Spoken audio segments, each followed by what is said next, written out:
is that there was such a push for industrialization of developing countries that the investments made in agriculture dropped from about 20% of GDP in most of these countries down to under 5%.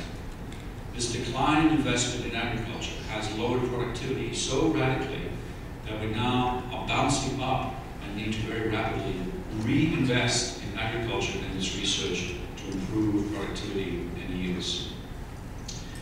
Now we've been working, have been working with smallholder farmers, those working less than 10 acres for nearly 70 years. So now, ironically, we're at the epicenter of what is now become, or has been perceived as the hottest opportunity in agricultural and economic development. So what else is going on? Many are saying the era of cheap food driven by the Green Revolution is over. The somewhat unimaginable convergence of all these forces is moving us to the age of unthinkable. And this is one of the key thoughts I want to leave with you. We may be entering the age of the unthinkable. We literally can't predict the kind of things that are going to happen. I believe we're sliding and shifting into a level of disorder that will consistently surprise us. And we'll talk about what we can do about it personally and what we're doing about it at Heifer. So it's not all doom and gloom. There are very substantial opportunities in the short term for Heifer's partners, the smallholder farmer, by using the best seeds, the best plants, judicious use of range of fertilizers, wise husbandry, appropriate technologies.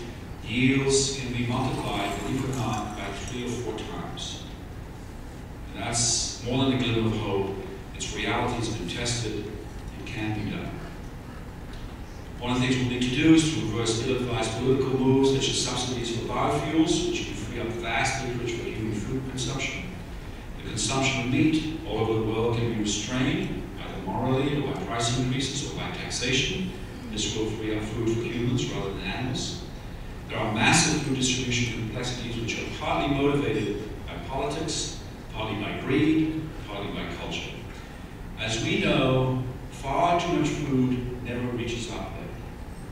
Estimates of waste hover around 30 to 50% of production. The food in poor countries is lost around the farm gate. Some estimate these losses at as much as 40%. Food in rich countries, this was right here in Atlanta, is wasted at retail, in restaurants, and at home. Personal habits and food laws meant to protect us will be hard to change to reduce this amazing waste. I'll ask a personal question. Think about the meal you just had. How much food did we waste this evening? How much food did you leave on a plate that's got taken out and simply can't be eaten by anybody else? This is an awakened group, so I don't think we discarded the estimated 50% that is wasted every day in our culture. So what do we do? What can we do? So here's what we're thinking about. We're working as an institution that needs to lead what's been called the livestock revolution. This is our task. We need to reach a very rapidly growing group of smallholder farmers whose agricultural productivity is low. They, the farmers that we need to reach most of all, are women. We need to inspire them and promote agroecological productivity, biodiversity, financial security, health. They need to be healthy to be able to do this work, to create the surplus needed to feed the world. As I noted earlier, it also includes embracing and taking advantage of new plant technologies, spreading best practices as rapidly as possible, which can double, if not triple, yields. Okay, so here's some numbers. There are about 650 million smallholder farmers in the world. And 50 to 80% of them are women. And the reason for the range is that in Africa, that number tends to be much higher, around 80%. And in Asia, it's usually lower, around 50%. So, for those of you who've got arithmetic on your mind, 650 million smallholder farmers, say 60-odd% or 50-odd% are women. And the thing that people don't know is that these 650 million smallholder farmers produce 70% of the food that is eaten every day. We in the United States and in Europe, being very knowledgeable about the agro-industrial complex we live with, always imagined farms to be these thousands of acres of massive machinery. and that produces about 30% of the food that's consumed in the globe today. Smallholder farmers, mostly using primitive tools, produce the other 70%. So by doubling the productivity of these 600 plus million smallholder farmers, who produce 70% of the food, we can have a dramatic impact on food availability. And notice that smallholder farmers, their location, their position in the food chain, in the peasant web, is close to where hunger is. Okay? So the opportunity is to really focus on smallholder farmers, who are mostly women, to produce the food that's necessary to feed the 7 billion that exist today, and the next 2 billion, who are mostly going to be where the smallholder farmers are. Because there's a very simple chain of logic there that we can think about. So we need to think very deeply on how this can be done at the necessary scale. We currently at Heifer reach 400,000 smallholder farming families on an annual basis. And thinking at the office is how do we get to 4 million? 400,000 is a nice number, 4 million is better, 40 million would even be better. I think there's a limit to what we can do. How do we get to 4 million very rapidly? So I'm asking myself these 3 questions, and I will remember all 3 because I have my notes here.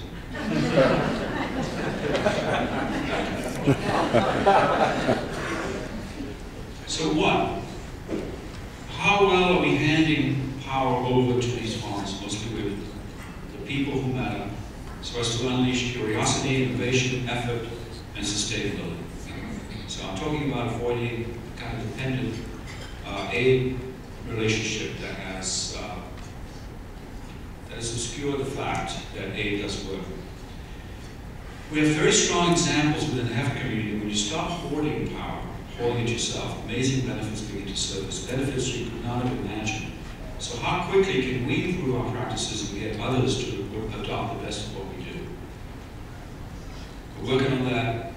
It's a cultural shift when you think about Northern Hemisphere communities, donor groups, working with Southern Hemisphere populations. There's got to be an equality that's got to get formed, and we're not there yet. A second question. John Hogue and John Brown, in a book called The Big Shift, and I really recommend the book, scrutinize the convergence of globalization and the hyper-growth of information technology. Things are changing very, very rapidly. They suggest that existing aid and development institutions such as the World Bank, the United Nations, USAID, Heifer, CARE, and that our practices are increasingly dysfunctional. They argue that a huge global flow of ideas, innovation, new collaborative possibilities, and new market structures will be the key to productivity, growth, and prosperity. So are we ready? No, not quite yet. We are relooking at all our systems to take advantage of this incredible flow of possibilities. I've just returned from Palo Alto to explore this very issue with folks who have an extraordinarily different worldview on the possible, given the amazing hypergrowth of information technology. For example, how can global information technology create a condition for an exponential growth in the education of women and girls who represent 60% of smallholder farms, which we can double and feed the world? I think the possibilities are enormous. I've just come back, or recently came back from Africa, and we were told that penetration of cell phone utilization in Kenya is now approaching 80%. So wherever you go in Kenya, Uganda, you see cell phones. You don't see electricity, you don't see running water, you don't see bathrooms, but you see cell phones. It's an extraordinary change, and we have not adapted our practices yet to recognize that. The third question, how do we begin to shift or accelerate our approach, and I'm going to get a little geeky here, to an open sourced, sort of self-sustaining system where peer production, where peer training, and peer self-reliance dominate. And we have a seedling of an idea at Heifer. And we have this idea that I mentioned before, called passing on the gift. Let me explain it a little bit more in more detail. We work with about 400,000 families, and we require every community, every family we work with, to committing the gifting the first female offspring of the animals they have received from us to either another family in another community or to members of their own community who did not receive animals in the first round. And we do this as a matter of practice. We've been doing this for decades. And we started thinking, are we taking full advantage of this passing on the gift idea and this potentially revolutionary spread of power as well as income and wealth? I don't think so. And we have examples actually we were in programs, Heifer was a program working in Morocco about 2 decades ago.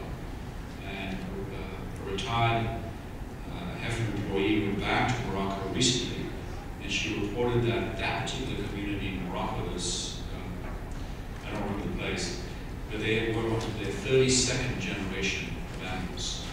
And clearly that's a self-sustaining, self-empowered, full advantage of POG and passing on the gift. And the effect on the community in that region is that this was a goat project.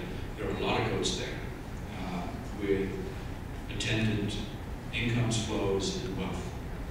So what all this is leading to is to accelerate our focus on the people we work with. We need to go fast, we need to work differently to touch the lives of as many people as possible. Culturally, the big change that needs to happen in the development industry, if you like, is that we need to acknowledge that smallholder farmers, therefore, the poor they will feed, are indeed our peers. There's been too much of a north-south kind of relationship, superior neo-colonial kind of relationship. We need to acknowledge that they're our peers. So what can we do to make the poor and hungry our peer?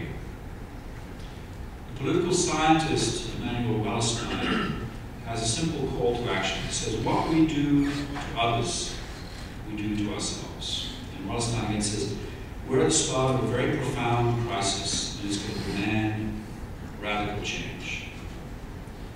So one question I have for you is that if we all make the hungry our peers, how would our behavior change? What would we do every day differently if we thought of them as our peers? The age of the unthinkable is upon us, and we quickly recap: population growth, climate change, acceleration of information, failed states, amazing genomic technology, organic practices, robotics, rapid economic growth in non-Western economies are all converging. This convergence will force us to reconstruct our view of poverty and hunger in ways that are not completely recognized today.